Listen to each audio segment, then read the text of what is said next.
What's up, everybody? It's the Roundtable Sports Podcast. Today, we're taking a look at DeAndre Swift's top 50 plays from the 2020 NFL season. And DeAndre is someone that I've liked since college. You could see the speed then, and it certainly translates to the NFL as well. He does a good job of using his speed to find the edge of the defense and get around it to create bigger plays, as well as using his speed in the receiving game and running routes. It's a real problem when they try to use linebackers to keep up with him and cover him. He's able to create separation and create plays for his quarterback in space. And while he possesses top end speed for a running back, he's not the fastest running back I've ever seen, but he definitely has that burst that a lot of running backs don't quite have. And he was able to use that burst to create the separation, like we talked about, as well as provide a dynamic element for the Detroit Lions offense, especially for an offense that really lacked that element for most of the year. So when Detroit was at its best, they were using DeAndre Swift in an Alvin Kamara type role where he was getting his 20 to 25 touches, using him a little bit between the tackles, but not quite as much, trying to get him on the outside and to the edges of the defense. And just like the Detroit Lions itself, the proposition of him getting those type of consistent touches never really quite got off the ground, but you see flashes of what he could be when you're looking at the highlights of what he did. And you wouldn't call the performance in 2020 dominating by any means, but at the same time, just like a rookie quarterback, for a rookie running back to show flashes for a team that's kind of in a rut and didn't really have a good plan as far as their offense or their defense goes, or really just their team overall, it's an exciting proposition to have a runner like this be able to support the rest of the offense. And I think that Dan Campbell has telegraphed the fact that he wants to have a hard-nosed, hard-hitting, running team. And, he extended Frank Ragnow. He drafted Penei Sewell instead of the wide receivers or a quarterback.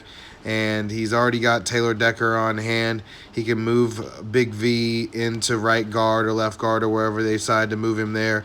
So, and then they signed Darren Fells.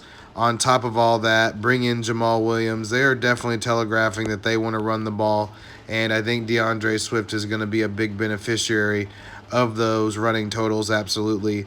I think he's their best runner, and while I like Jamal Williams, like I said before, it's the dynamic element that he brings to the offense that I think Detroit sorely lacks, especially when they let Kenny Golladay and Marvin Jones go in the offseason as well, another telegraphing that Dan Campbell wants this to be a big-time running team. And while I think the line is going to be a lot better with Penei Sewell really raising the tide of the whole line overall, I still do have some concerns over Jared Goff and how he's going to fit in outside of the Sean McVay offense.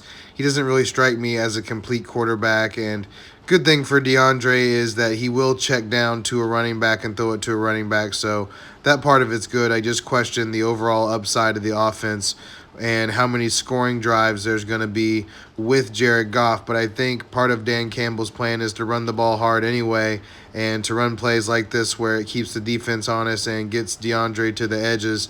I think that can set up well for them. And I think that as long as they have a vision and stick to it and go with it, I think that's a big deal for Detroit overall. I think that the coaches they've hired and the way they've gone about their business, there hasn't been a real continuous vision to what they've been doing. They've just been trying to get something out of the Matthew Stafford era, and I think it was smart to get what they got for Matthew when they could. I think it's going to allow Dan Campbell to make this organization into what he wants it to be, and I think that's going to start with solid running back play.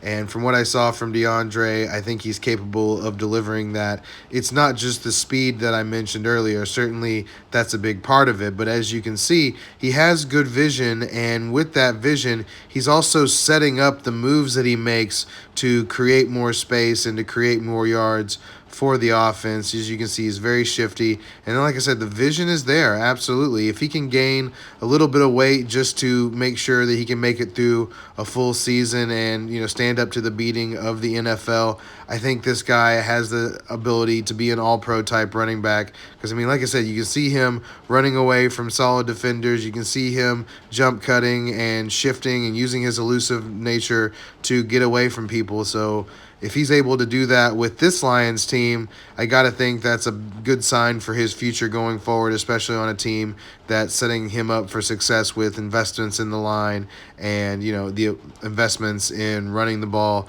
and playing a hard-nosed style of offense, because really that's what Dan Campbell wants. He said as much in his press conference in a big way.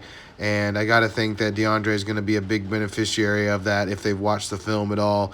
If they follow my vision, it'll be an Alvin Kamara type role where they can maximize his skills on the outside as well as make them pay on the inside.